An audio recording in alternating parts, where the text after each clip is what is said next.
When I stepped into the elevator at work that evening, I never imagined my life was about to change forever. My name is Ethan, and I work for a corporate firm where the daily grind often overshadows personal lives. But today wasn't ordinary. The soft hum of the elevator was broken by the sight of a man I didn't recognize stepping out on the floor where my wife, Clara, also worked. She had mentioned overtime, but something about the man's hurried steps and the glances he exchanged with the receptionist caught my attention. Clara and I had been married for 10 years, and while our relationship had seen its ups and downs, I never suspected anything out of the ordinary.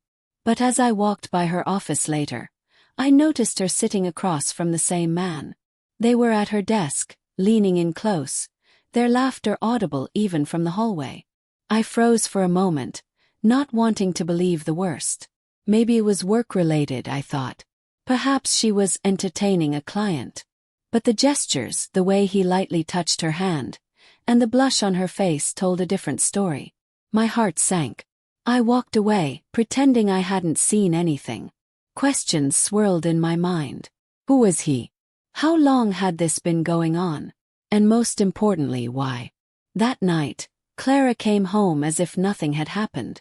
She smiled, kissed me on the cheek, and asked how my day had been. I wanted to confront her, but I decided against it. I needed more clarity before I could say or do anything. Later that evening, while Clara was in the shower, I checked her phone. It wasn't something I'd ever done before, but the gnawing feeling in my chest wouldn't let me rest. Sure enough, there were messages from someone saved as Tom Office Supplies. The texts weren't just about work. They were filled with inside jokes, compliments, and plans for lunch the next day.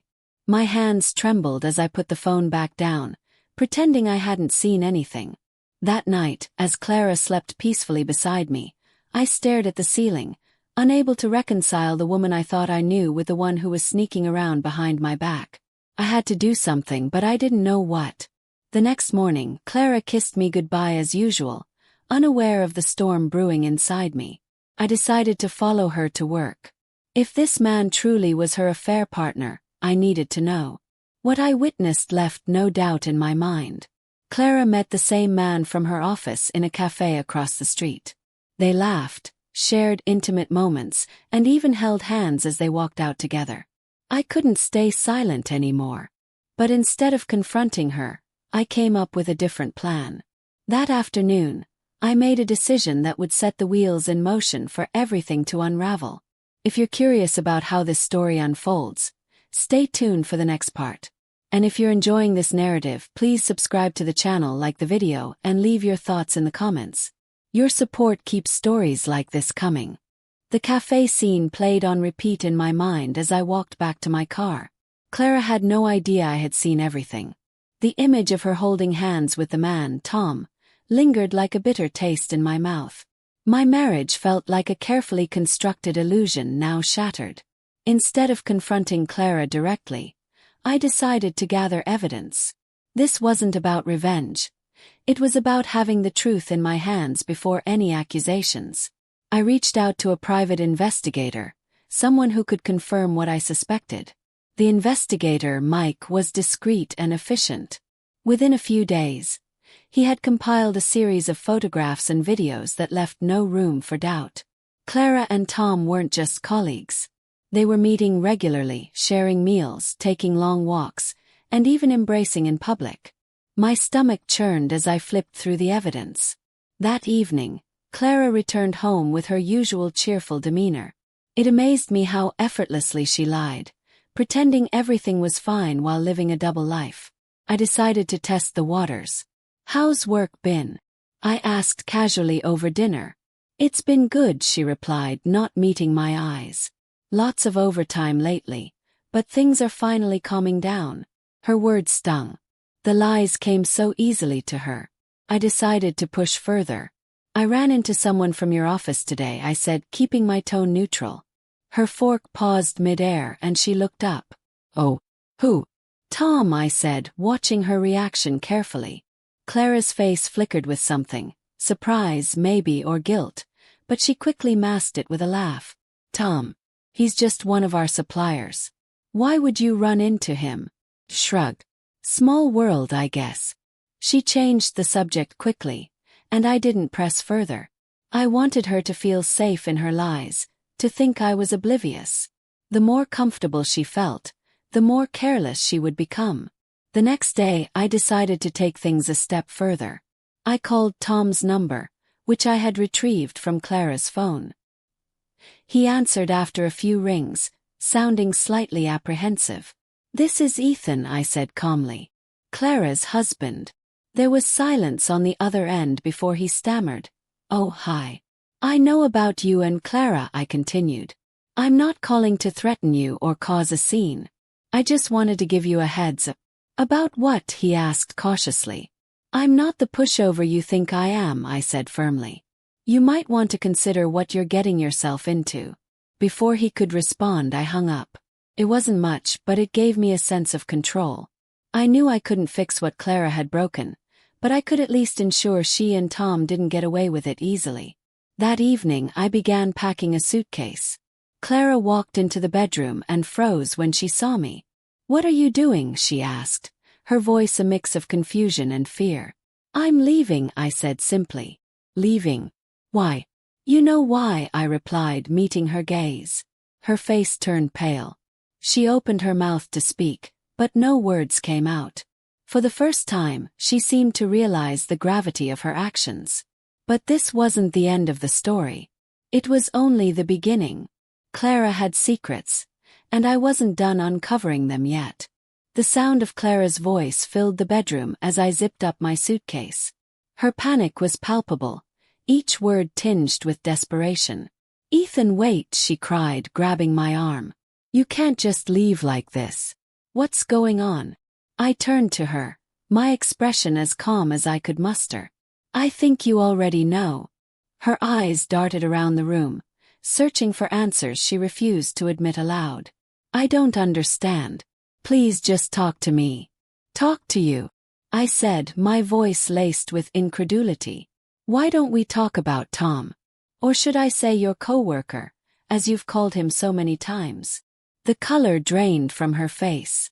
Her mouth opened, then closed, as though she was grappling for a lie but found none. "I can explain," she began, but I cut her off. "No, Clara, you can't," I snapped, my anger finally breaking through the surface. "You've lied to me for months. Do you think I'm stupid? I've seen the messages, the dinners, the walks. I even called Tom." Her eyes widened.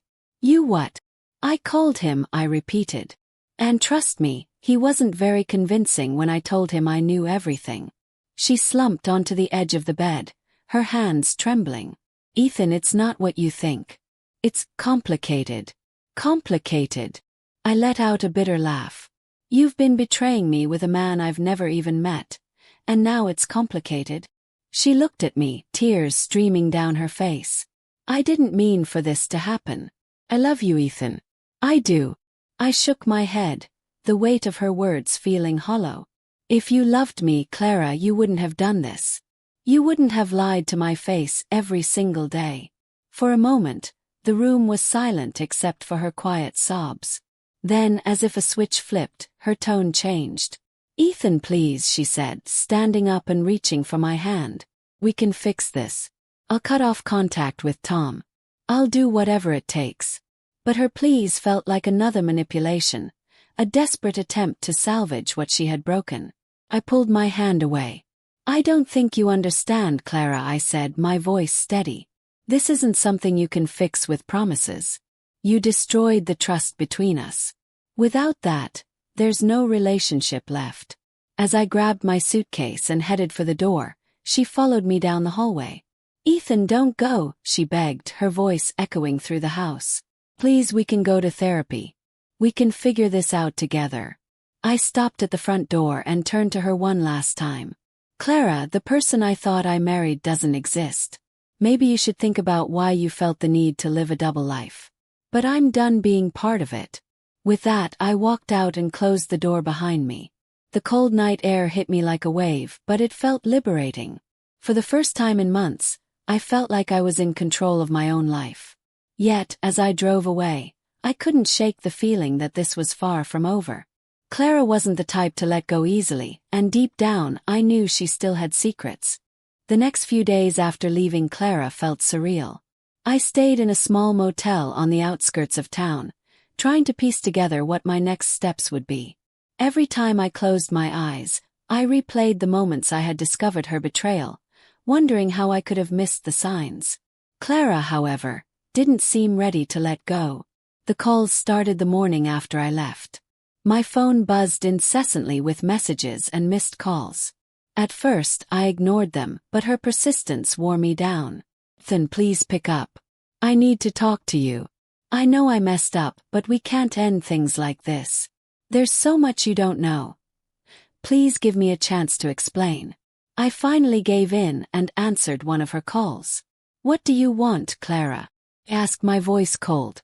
"I need to see you," she said, her voice trembling. "There's more to this than you realize. I have to explain everything in person." I hesitated. Part of me didn't want to hear another excuse or lie, but another part of me was curious. What more could she possibly have to say? Against my better judgment, I agreed to meet her at a coffee shop in town. When I arrived, Clara was already seated at a corner table, looking disheveled and pale. Her usual confident demeanor was gone, replaced by a nervous energy that made her fidget with a napkin in her hands. "Thank you for coming," she said as I sat down. "Get to the point," I replied, crossing my arms. She took a deep breath, avoiding eye contact. "I know what I did was wrong, and I don't expect you to forgive me. But you have to understand. There's more to this than just Tom." "What are you talking about?" asked, my patience thinning. Clara hesitated before lowering her voice. "There's something I've been keeping from you. Something I didn't think would ever come out." The weight in her tone made my stomach drop. "Just spit it out, Clara." She looked around nervously, as though afraid someone might overhear. "Tom isn't the only one. There were others before him." Her words hit me like a punch to the gut. "Others?" I repeated, my voice barely above a whisper. She nodded, tears welling up in her eyes. "It wasn't about love or even attraction. It was complicated. I felt trapped in our life, like I was losing myself. And I made terrible choices because of it." I stared at her, struggling to process what she had just admitted. The betrayal ran deeper than I ever imagined. "Why are you telling me this now?" I asked. "Why didn't you come clean when I confronted you?" "Because I was scared," she said, her voice breaking. "I thought I could fix things without you ever finding out. But when you left, I realized how much I had to lose."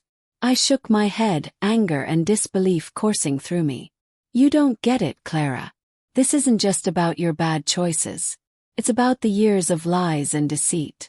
How am I supposed to believe anything you say now?" "I'm not asking you to believe me," she said, reaching for my hand.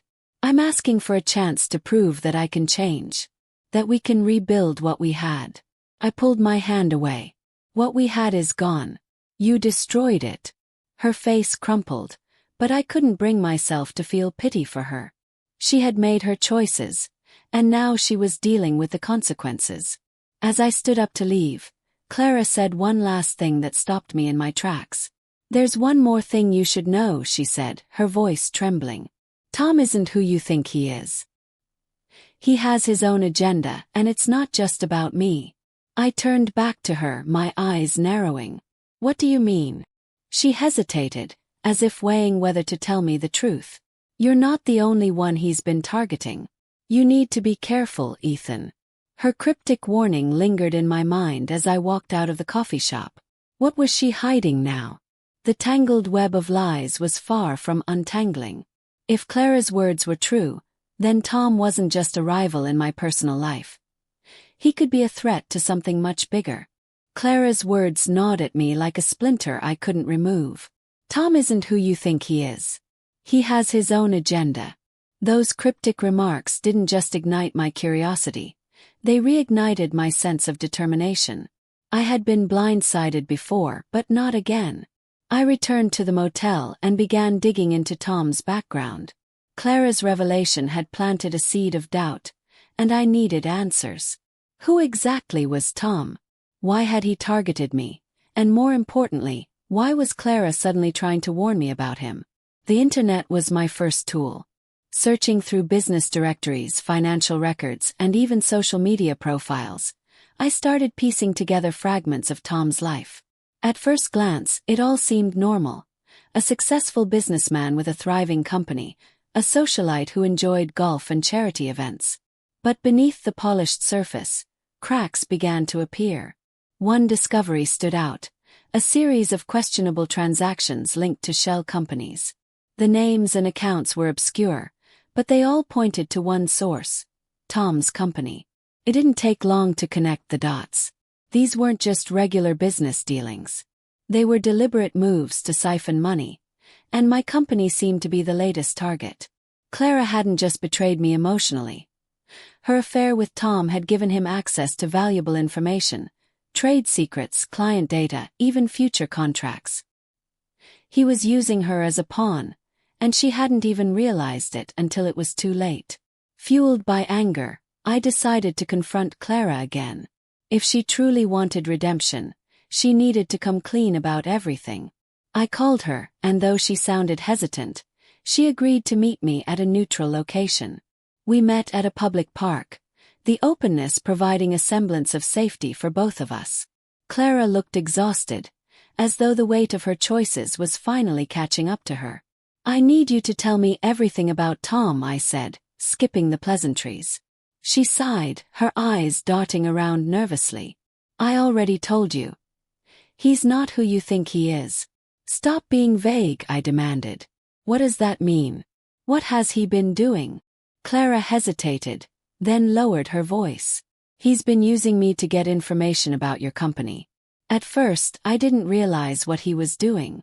I thought it was just attention. But then he started asking specific questions about your finances, your deals, even your employees. I didn't think much of it until I saw some documents on his desk. "What kind of documents?" "Press details about a merger," she said. "Something your company was planning. He's been using that information to position his business as a competitor. But it's more than that. Ethan, he wants to destroy you." Her words sent a chill down my spine. It all made sense now. The delays in negotiations, the sudden pullout of investors, even the strange calls from clients. Tom wasn't just after my company. He was dismantling it piece by piece, using Clara as his inside source. "I didn't know what to do," Clara continued, her voice cracking. "By the time I realized what was happening, it was too late. He had everything he needed. You could have told me," I said, my voice cold. "But instead you went along with it." "I was scared," she admitted. "Tom, he's not someone you want to cross. He has connections, Ethan, powerful ones." Her fear was palpable, but it didn't excuse her actions. "So why warn me now?" "Yes. What's changed?" "Because I know I've lost you," she said, tears streaming down her face. "But I can't let him win. Not like this." Her words felt genuine, but trust was a luxury I couldn't afford anymore. I decided to take matters into my own hands. Over the next few days, I reached out to old colleagues and allies, people I could trust. Together, we began uncovering more of Tom's schemes. It wasn't just my company he had targeted. There were others, smaller businesses that had been swallowed up or destroyed by his tactics. The more we uncovered, the clearer it became. This wasn't just about revenge or rivalry. Tom's actions were criminal, and he needed to be stopped. But going after someone like Tom wouldn't be easy. He was cunning, manipulative, and well-connected. One wrong move and he could turn the tables. I had to play this smart. As the pieces of the puzzle came together, I realized the only way to expose Tom was to set a trap. But to do that, I needed Clara's help. Clara's revelation changed the game, but it also presented a dangerous opportunity. If Tom had manipulated her to access my life, then she could be the key to his undoing. Trusting her wasn't easy, but her willingness to expose him gave me a glimmer of hope, and a weapon I could use. We met again, this time in the safe confines of my lawyer's office. Clara, visibly anxious, glanced around the room before settling into a chair. "Here's the deal," I began, laying out the terms. "If you're serious about stopping Tom, you'll work with me. But understand this. You're doing it on my terms and there's no turning back." She nodded, her voice barely above a whisper. "I'll do whatever it takes. I owe you that much." With Clara on board, we devised a plan to expose Tom. It had to be precise, calculated, and, above all, irrefutable. Clara's access to Tom's inner circle was invaluable. She still had his trust, and that made her the perfect double agent. The plan revolved around Tom's next big move. A fake acquisition deal meant to bankrupt my company. Clara would gather evidence, emails, documents, and recordings that tied him to the scheme. Meanwhile, my legal team and trusted allies would work behind the scenes to prepare for the fallout. Setting the trap. Clara re-entered Tom's world, feigning loyalty while feeding us critical information. She risked everything, her reputation, her safety, to make amends. Each day brought new challenges. She had to walk a fine line, careful not to arouse Tom's suspicions. Through her, we learned that Tom had scheduled a meeting with potential investors to finalize his plans. It was the perfect opportunity to catch him red-handed. The night before the meeting, Clara delivered the final piece of evidence. A recording of Tom admitting to his crimes. In it, he bragged about his manipulation, calling my downfall a necessary sacrifice for his empire. "That's it," I said after hearing the tape. "This ends tomorrow." A showdown. The meeting was held in a high-rise conference room overlooking the city. Tom, as smug and confident as ever, greeted his guests with a warm smile. What he didn't know was that the authorities, armed with warrants and the evidence Clara had provided, were watching from an adjacent room. Clara played her part flawlessly, sitting by Tom's side as though nothing had changed. She texted me updates from inside, her hands trembling as she typed. Finally, the moment came. As Tom unveiled his fraudulent deal, the doors burst open. Federal agents stormed in, shutting down the meeting and placing Tom under arrest. "What is this?" Tom demanded, his voice laced with panic. One of the agents stepped forward, holding up a folder. "We have enough evidence to charge you with fraud, embezzlement, and conspiracy. You're coming with us." Tom's eyes darted to Clara, realization dawning on him. "You," he hissed. "You set me up." She didn't flinch. "You destroyed lives, Tom. It's over." With Tom out of the picture, the aftermath was both liberating and overwhelming. The media frenzy was intense, but it brought to light the extent of Tom's corruption. His downfall became a cautionary tale in business circles, a stark reminder of the cost of unchecked greed. As for Clara, she chose to leave the city, seeking a fresh start far from the chaos she had helped create. She wrote me a letter before she left, apologizing again and expressing hope that one day I could forgive her. It wasn't easy, but I found a semblance of peace. My company, though battered, began to rebuild. And I, too, started over, stronger and wiser from the experience. This journey taught me that betrayal doesn't have to define you. Can break you or make you resilient. Chose the latter. Thank you for joining me on this roller coaster of emotions and revelations. If you found this story compelling, please like, subscribe, and share your thoughts in the comments below. Your support means everything as we continue to bring you these gripping tales.